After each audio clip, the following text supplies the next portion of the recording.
Good morning students. આજે આપણે standard 9th Gujarati chapter number 2 એના પાર્ટ નંબર 2 વિશે આપણે અભ્યાસ કરીશું. તો વિદ્યાર્થીઓ, ગયા પાર્ટ નંબર 1ની અંદર આપણે ચેપ્ટર નંબર 9 પારખું. એના લેખક છે જયંતી દલાલ અને સાહિત્ય પ્રકાર છે એકાંકી. તો પહેલાં પાર્ટની અંદર આપણે જોયેલું કે બે મિત્રો છે, ડૉક્ટર પિયુષ અને અનિરુદ્ધ.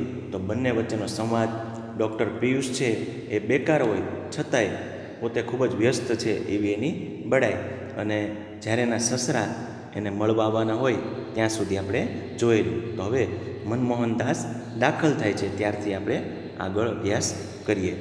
તો ડૉક્ટર એને જોતાં જ એ જ લાંબો કાળો કોટ, કાશ્મીરી ટોપી અને 4 પાટલીનું ધોતિયું, એ જ ઊભો થઈ પધારો પધારો. અહીંયા ડૉક્ટર પિયુષને જે અનિરુદ્ધે વર્ણન કરેલું એવું જ અહીંયા મનમોહનદાસનો પહેરવેશ હોય તો એને મનોમન સ્વીકારી લીધું કે આ એ જ છે એમ કરી અને ઊભો થઈ અને એને આવકારે છે, પધારો પધારો. મનમોહનદાસ: અરે એ શું, તસદી માફ કરજો, પણ મારે જરા આવવું પડ્યું. ડૉક્ટર: અરે એમાં શું, આપનું જ દવાખાનું માની લ્યો. ગમનલાલ ગમન બહારથી આવી: જી. ડૉક્ટર: પેલા પેસ્તનશા શેઠને ત્યાં કેવડાવી દો કે અત્યારે મારાથી નહીં આવી શકાય. અહીંયા ડૉક્ટર છે એને મનમોહનદાસ અહીંયા આવ્યા છે, પણ એને એવું લાગે છે કે આ એના સસરા છે, પણ ખરેખર આ એક ઇન્કમટેક્સના ઓફિસર હોય. એટલે પોતાના સસરાને પ્રભાવિત કરવા માટે પોતાના કમ્પાઉન્ડર ગમનલાલને બોલાવે છે અને પેસ્તનજી શેઠને ત્યાં એવું કેવડાવી દો કે મારાથી અત્યારે નહીં આવી શકાય એવું કહી અને આ મનમોહનદાસ સામે એ બડાઈ કરે છે. મનમોહનદાસ: તમે વિઝિટ ન ગુમાવતા. ડૉક્ટર: અરે સાહેબ, આપ જેવા પધારો ત્યારે એક વિઝિટમાં શું, અને મને એટલો આરામ મળશે. મનમોહનદાસ: ખૂબ થાક લાગતો હશે. ડૉક્ટર: અરે સાહેબ, વાત ન પૂછો. ગમનલાલ: અહીંયા મનમોહનદાસ જ્યારે ડૉક્ટર પિયુષને એવું કહે છે કે તમે તમારી વિઝિટ ન ગુમાવતા, ત્યારે ડૉક્ટર પિયુષ છે એ બડાઈ કરે છે કે તમારી જેવા વ્યક્તિ જ્યારે પધાર્યા હોય ત્યારે એક વિઝિટમાં શું, અને એ બહાને મને થોડો આરામ મળશે. ત્યારે મનમોહનદાસ કહે છે કે ખૂબ થાક લાગતો હશે. ત્યારે ડૉક્ટર કહે છે કે અરે વાત ન પૂછો એમ કરી અને ગમનલાલને બોલાવે છે. ગમન: જી. ડૉક્ટર: અને માણસ સાથે કંપનીમાં કહેવરાવો કે મિક્સચર તૈયાર થયું છે, માણસ મોકલી મંગાવી લે, અને પૂછજો પેટન્ટનું શું કર્યું. હા, ભૂલતા નહીં. ગમન: પણ સાહેબ.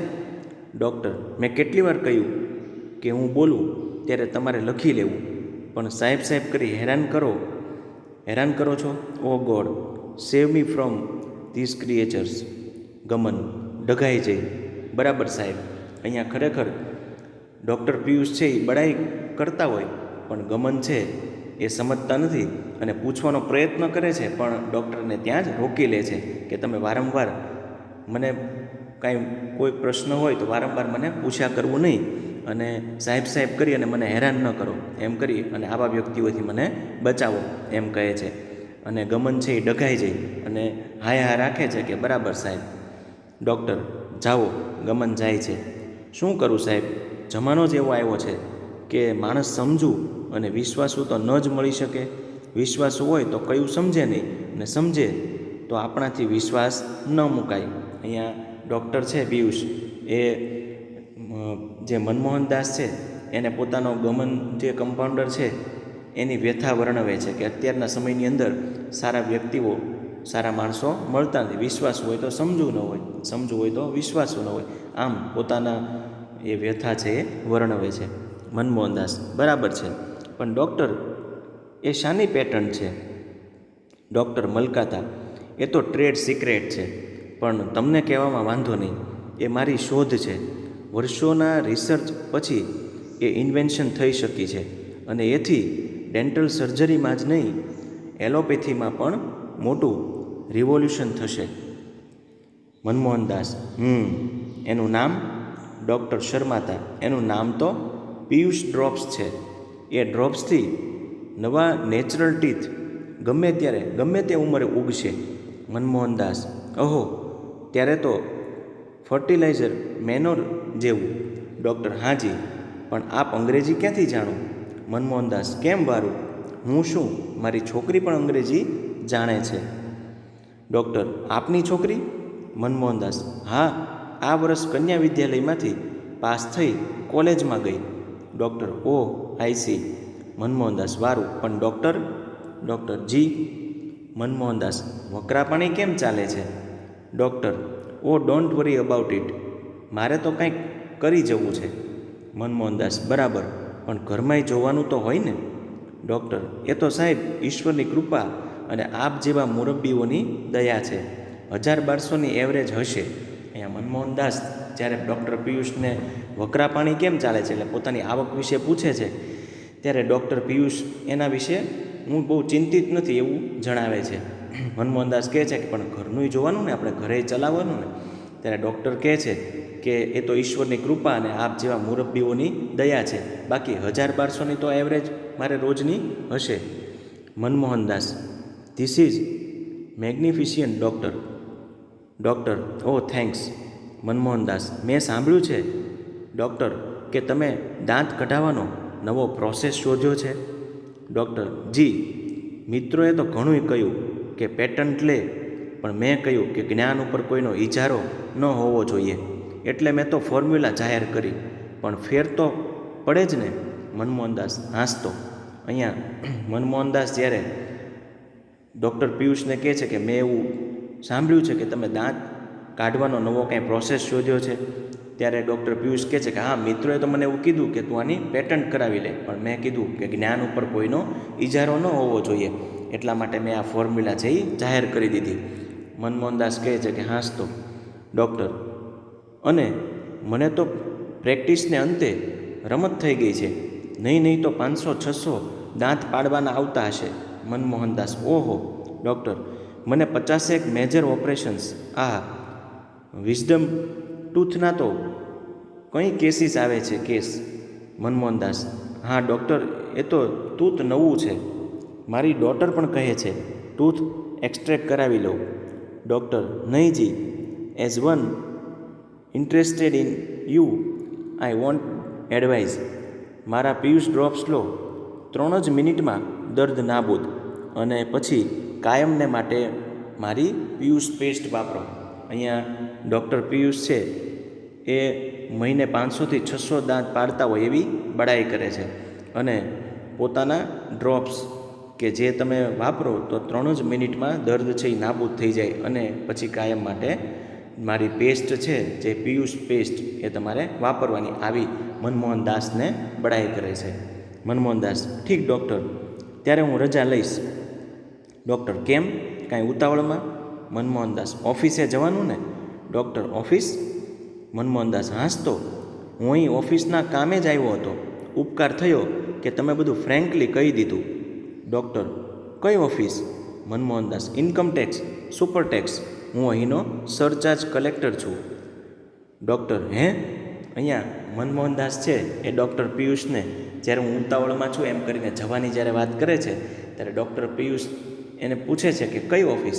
ત્યારે મનમોહનદાસ જણાવે છે કે સારું થયું કે તમે બધું ફ્રેન્કલી તમારી જેટલી ઇન્કમ હતી, તમારી પ્રેક્ટિસ અને એ તમામ ફ્રેન્કલી તમે જણાવી દીધું, અને હું એક ઇન્કમટેક્સ સુપરટેક્સ અહીંનો સરચાર્જ કલેક્ટર છું. ત્યારે ડૉક્ટર પિયુષ છે ડઘાઈ જાય છે, કારણ કે એ તો એવું વિચારતા હોય છે કે આ એના સસરા છે, અને પ્રભાવિત થાય એટલા માટે એ ખૂબ બડાઈ કરે છે કે પોતાને ખૂબ આવક છે, પોતે ટૂથપેસ્ટ, ડ્રોપ્સ આ બધાનું ઇન્વેન્શન કર્યું છે, પણ ખરેખર આ તો ઇન્કમટેક્સના સરચાર્જ કલેક્ટર હોય છે એ જાણી અને ડૉક્ટર પિયુષ છે એ એકદમ હેબતાઈ જાય છે, ડઘાઈ જાય છે. મનમોહનદાસ: જી, હવે જુઓ ડૉક્ટર, હમણાં હું મારા માણસને મોકલું છું, એ પૂછે તે પર્ટિક્યુલર્સ બરાબર નોંધાવજો. લ્યો સાહેબ. સાહેબજી એમ કરી અને જાય છે. ડૉક્ટર: ઓહ, સ્વિન્ડલ, મર્ડર, અર્સુન, બધાએ અનિરુદ્ધના જ કામ. બચ્ચો હાથ આવે તો આખીએ 32 તોડી નાખું. એક તો અહીં ભાડું, પગાર કાઢવાના, અહીં પગાર ઘરમાંથી કાઢવા પડતા હોય, અને ઉપરથી આવા લપ વળગાડે. યાદ રાખ, રિમેમ્બર રિમેમ્બર આટા મારે છે. નરરત્ન મણિરાવ દાખલ થાય છે. અહીંયા ડૉક્ટર પિયુષ છે એવું વિચારે છે કે આ બધા અનિરુદ્ધના જ કામા, હવે આ અનિરુદ્ધ છે એ હાથમાં આવે તો એની 32 તોડી નાખું. અહીં ભાડું પગાર ઘરમાંથી કાઢવો પડે એવી સ્થિતિ છે અને ઉપરથી આવા લપ છે એ વળગાડે, અને આવી રીતે એ ખૂબ જ હતાશ થાય છે અને અનિરુદ્ધ પર ખૂબ ગુસ્સે થાય છે. હવે આવા જ સમયમાં નરરત્ન મણિરાવ, કે ખરેખર જેના સસરા હોય, એ દાખલ થાય છે. નરરત્ન: આપ છો? મને ખાતરી ન હતી, મને તો એમ કે ક્યાંક દવા કરવા ગયા હશો. હવે નરરત્ન મણિરાવ એના સસરા એ ડૉક્ટર પિયુષને પૂછે છે કે લે, આપ અહીંયા દવાખાનામાં હાજર છો? મને તો એમ કે ક્યાંક દવા કરવા ગયા હશો. ડૉક્ટર પીઠ ફેરવી: ક્યાં, જહન્નમમાં? નરરત્ન: કેમ વળી, દર્દીને ત્યાં? ડૉક્ટર: દર્દી? ડૉક્ટર કહે છે કે દર્દી? ક્યાં છે દર્દી? ક્યાં છે દર્દી? ઓ દર્દી, જેટલી તારા નામની માળા જપી છે એટલી પ્રભુ તારા નામની ફેરવી હોત તો એબ્સોલ્યુટલી પેઇનલેસ પ્રોસેસથી મુક્તિ મળી હોત. અહીંયા એને હવે ખબર નથી કે નરરત્ન મણિરાવ એ પોતે જ એના સસરા છે. એને બધું જ પોતે જણાવી દે છે કે ક્યાં છે દર્દી? દર્દીની તો મેં એટલી માળા જપી છે કે આટલી માળા ભગવાનની જો જપી હોત તો કદાચ આ દર્દમાંથી મને મુક્તિ મળી ગઈ હોત. નરરત્ન: ડૉક્ટર, એમ કેમ બોલો છો? ડૉક્ટર: બેકારી, માય ડિયર ફ્રેન્ડ, બેકારી. નરરત્ન: આપની શોધ? ડૉક્ટર: કેવી શોધ ને કેવી વાત? નરરત્ન: આપની દવાઓ? ડૉક્ટર: ભાડુતી, ભાડુતી. જ્યારે નરરત્ન પૂછે છે કે તમારી શોધ, તમારી દવાઓ, એ બધી જે વાત હતી એ શું હતું? એટલે એ તમામ વાત છે એ ફોક છે, બેકાર છે. આ મારી બેકારી છે એવું કહે છે. બધી હું અત્યારે ખૂબ જ બેકાર છું, જે સત્ય હકીકત હતી એ જણાવી દે છે. નરરત્ન: આપના પિયુષ ડ્રોપ્સ? ડૉક્ટર: પીગળી ગયા બુઝુર્ગ મિત્ર, પીગળી ગયા. નરરત્ન: અરે પણ તમારા ઓપરેશન્સ? ડૉક્ટર: ભાઈ, મારો લેન્સેટ પણ ભાડુતી છે. જ્યારે નરરત્ન પૂછે છે કે તમારા ઓપરેશન્સને જે તમે બધી વાત કરતા હતા, પિયુષ ડ્રોપ્સ, એ બધાનું શું? ત્યારે ડ્રોપ્સની તો ડૉક્ટર એવી વાત કરે છે કે તો પીગળી ગયા. અત્યારે હું એટલો બધો હતાશ થઈ ગયો કે ડ્રોપ્સ છે એ મારા પીગળી ગયા. અને ઓપરેશન્સની ક્યાં વાત કરો, મારો આ લેન્સેટ છે એ પણ હું ભાડે રાખું છું. નરરત્ન: અને તમારા લેખો, ભાષણો? ડૉક્ટર: લખવા જેટલી આવડત નથી, બોલવા જેટલી હોશિયારી નથી. નરરત્ન: પેલી તમારી પિયુષ પેસ્ટ? ડૉક્ટર: એ પિયુષ બીજો, હું નહીં. નરરત્ન: આ શું કહો છો ડૉક્ટર? Doctor: hard facts. માથું મારીએ તો લોહી નીકળે એવી નક્કર વસ્તુસ્થિતિ. જ્યારે નરરત્ન મણિરાવને જ્યારે ડૉક્ટર તમામ હકીકત જણાવી દે છે કે મારામાં લખવા જેટલી આવડત નથી, બોલવા જેટલી કોઈ હોશિયારી નથી, અને આ બધી જ હકીકત જણાવી દે છે, ત્યારે નરરત્ન મણિરાવ પૂછે છે કે ડૉક્ટર, તમે આ શું બોલો છો? ત્યારે ડૉક્ટર કહે છે કે નરી વાસ્તવિકતા, આ એકદમ સત્ય છે, હાર્ડ ફેક્ટ્સ છે, એમ એ સત્ય હકીકત જણાવી દે છે. નરરત્ન: આ દવાખાનું? ડૉક્ટર: હજી બિલ પત્યું નથી. નરરત્ન: ભાડું? ડૉક્ટર: 4 માસ થયા. નરરત્ન: તમારો સ્ટાફ? ડૉક્ટર: કેસ પર કમિશન. જાઓ, હવે તમે સીધાવો. નરરત્ન: એમ સીધાવે ક્યાં? આવી છેતરપિંડી, હરામખોર. અહીંયા જ્યારે ડૉક્ટર તમામ હકીકત જણાવી દે છે અને ડૉક્ટર પિયુષ છે એને કહે છે કે હવે તમે સીધાવો, હવે તમે અહીંયાથી જાઓ, ત્યારે નરરત્ન કહે છે કે આવી છેતરપિંડી, હરામખોર, એમ કહી અને પોતાની દીકરી જાણી જોઈ અને પોતાની દીકરી છે એને આવા બેકાર ડૉક્ટરને આપી દીધી, એટલા માટે એ ખૂબ જ ગુસ્સે થાય છે. ડૉક્ટર: હવે જા ભાઈ જા, તને ખબર છે મને હથિયાર વિના પણ દાંત પાડતા આવડે છે. નરરત્ન: એટલે? ડૉક્ટર: એટલે ઊભો થયો અને તમાચો મારે છે, એટલે આ સમજો. નરરત્ન: એટલે સુધી? નીલુએ બધું જ કહ્યું હતું, આ નહીં. ડૉક્ટર: કોણ? નરરત્ન: મારી દીકરીએ. ભાઈ, તારો દોષ નથી, પેટના જ આડા ફંટાય ત્યાં પારકાનું શું? ડૉક્ટર: ત્યારે આપ એટલે એને ખબર નથી કે આ ખરેખર એના સસરા છે, અને ગુસ્સામાં એ પોતાના સસરા એને ઊભા થઈ અને એક તમાચો પણ મારી દે છે. અને નરરત્ન મણિરાવ કહે છે કે મારી દીકરી એ બધું જ કીધેલું, પણ આ નહોતું કીધેલું કે પોતાનો પતિ છે એ આટલે સુધી પણ જઈ શકે કે એને તમાચો પણ મારી દે. અને ડૉક્ટર પિયુષ છે એ પૂછે છે કે આપ કોણ છો? ત્યારે એ કહે છે કે મારી દીકરીનો આમાં તમારો દોષ નથી, મારી દીકરી જ્યારે પેટના જ આડા ફંટાય ત્યારે બીજાને આપણે શું દોષ દેવો, એમ કરી અને એ પોતાની દીકરીને જ દોષ આપે છે. નરરત્ન. હા ભાઈ, હું નરરત્ન મણિરાવ પારખું કરવા નીકળ્યો, પારખું થઈ ગયું. બાપ છતી આંખે દીકરીને કૂવામાં નાખી પોક મૂકે છે. એ નરરત્ન મણિરાવ કહે છે કે હા ભાઈ, હું નરરત્ન મણિરાવ અને તારું પારખું કરવા નીકળ્યો હતો કે જમાઈ છે એનું દવાખાનું કેવું ચાલે છે, અને મારી દીકરી છે એને મેં સાચી જગ્યાએ તો આપી છે ને, પણ પારખું કરવા નીકળેલો અને મારું જ પારખું થઈ ગયું. છતી આંખે મેં દીકરીને કૂવામાં નાખી, આમ કરી અને પોક મૂકે છે. ડૉક્ટર. પણ આપ તો લાંબો કાળો કોટ, કાશ્મીરી ટોપી અને 4 પાટલીનું ધોતિયું પહેરતા હતા ને? નરરત્ન નાક ખંખેરતા. તે મને એમ કે કમાવું ભણેલા જમાઈ પાસે જરા વટમાં જાઉં એટલે કોટ પાટલું માંગી આણ્યા. ઓ મારી દીકરી રે. અહીંયા ડૉક્ટર જ્યારે પૂછે છે કે તમે તો કાશ્મીરી ટોપી, 4 પાટલીનું ધોતિયું એમ એવા પહેરવેશમાં આવવાના હતા ને, ત્યારે નરરત્ન મણિરાવ છે એ જવાબ આપે છે કે મને એવું લાગ્યું કે ભણેલો જમાઈ છે તો થોડોક સરસ રીતે તૈયાર થઈને જાઓ, પણ આમાં તો તૈયાર થઈને આવ્યો પણ છતાં એનું મને આવું પરિણામ મળ્યું. અને હવે ડૉક્ટર પિયુષને સર્વ હકીકતની જાણ થાય છે ત્યારે એ હવે એમ કહે છે કે હું કોને રોઉં? હવે તમે તો અહીંયા રોવા માટે મારી પાસે પણ રડો છો, પણ અત્યારે તો અનિરુદ્ધય નથી, પણ આ એના જ કામમાં છે એવું ડૉક્ટર છે એ માને છે. પણ હવે હું કોને રોઉં? તો અહીંયા ગેરસમજની અંદર ડૉક્ટર પિયુષ છે એ પોતાના જ સસરાને તમાચો મારી બેસે છે અને એનું આ ગંભીર પરિણામ આવે છે. તો આ રીતે અહીંયા આ એકાંકી છે એનો આવી રીતે કરુણ અંત આવે છે. આ પાઠ છે એ જંતી દલાલના પ્રતિનિધિ એકાંકીમાંથી લેવામાં આવ્યો છે. હવે આ પાઠની શબ્દ સમજૂતી જોઈએ.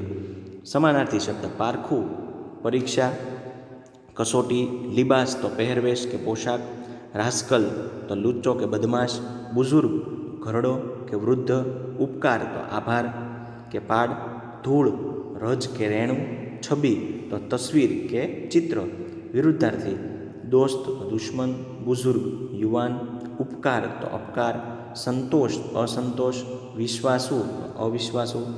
રૂઢિપ્રયોગ જોઈએ. વાકેફ કરવું તો માહિતગાર કરવું, નામ પાડવું તો સ્પષ્ટ કરવું, માખ મારવી તો બેકાર હોવું, દોગામી દેવી તો જૂઠો આરોપ મૂકવો, ફેરા ફરવા તો પરણવું, આડા ફંટાવવું તો વિરુદ્ધ જવું, કૂવામાં નાખવું તો દુઃખમાં નાખવું. કહેવત. ધીરજના ફળ મીઠા તો ધીરજ રાખવાથી સારું પરિણામ આવે છે. ત્યારબાદ સ્વાધ્યાય કે જે વૈકલ્પિક પ્રશ્નો છે આપણે જોઈએ. નીચે પ્રશ્નની નીચે આપેલા વિકલ્પોમાંથી સાચો વિકલ્પ પસંદ કરી ખરાની નિશાની કરો. પહેલો પ્રશ્ન છે પારખું ગદ્યકૃતિનો સાહિત્ય પ્રકાર જણાવો. તો અહીંયા આ પ્રશ્નનો જવાબ છે એ હળવું એકાંકી. બીજો પ્રશ્ન પારખું ગદ્યકૃતિમાં રમૂજી પ્રસંગોની રજૂઆત કોને આધારે કરેલી છે? તો અહીંયા આનો સાચો જવાબ આવશે બી બેકાર તબીબ ડૉક્ટરની બડાશ અને ગેરસમજ. ત્યારબાદ ત્રીજો પ્રશ્ન પારખું એકાંકીમાં નીચેનામાંથી કયું પાત્ર સમાવિષ્ટ નથી? તો એ મનમોહન, બી અનિરુદ્ધ, સી ડૉક્ટર પિયુષ અને ડી કરુણાશંકર. તો આનો જવાબ આવશે ડી કરુણાશંકર. ડી છે કરુણાશંકર. ચોથો પ્રશ્ન જમાઈ બદલાય કાંઈ સાસરો ઓછો બદલાવાનો છે? આ વાક્ય નીચેનામાંથી કોણ બોલે છે? તો એ ડૉક્ટર પિયુષ, બી નરરત્ન મણિરાવ, સી અનિરુદ્ધ અને ડી ગમન. તો અહીંયા સી ઓપ્શન અનિરુદ્ધ. તો આ રીતે અહીંયા વૈકલ્પિક પ્રશ્નો પૂરા થાય છે. તો વિદ્યાર્થીઓ આ પાઠ અહીંયા આપણે સમાપન કરીએ. તમારે ફેરબુકની અંદર જે સ્વાધ્યાય તમને આપવામાં આવે એ સ્વાધ્યાય તમારે ફેરબુકની અંદર લખવાનો છે. તો આ પાઠનું અહીંયા સમાપન કરીએ. Thank you.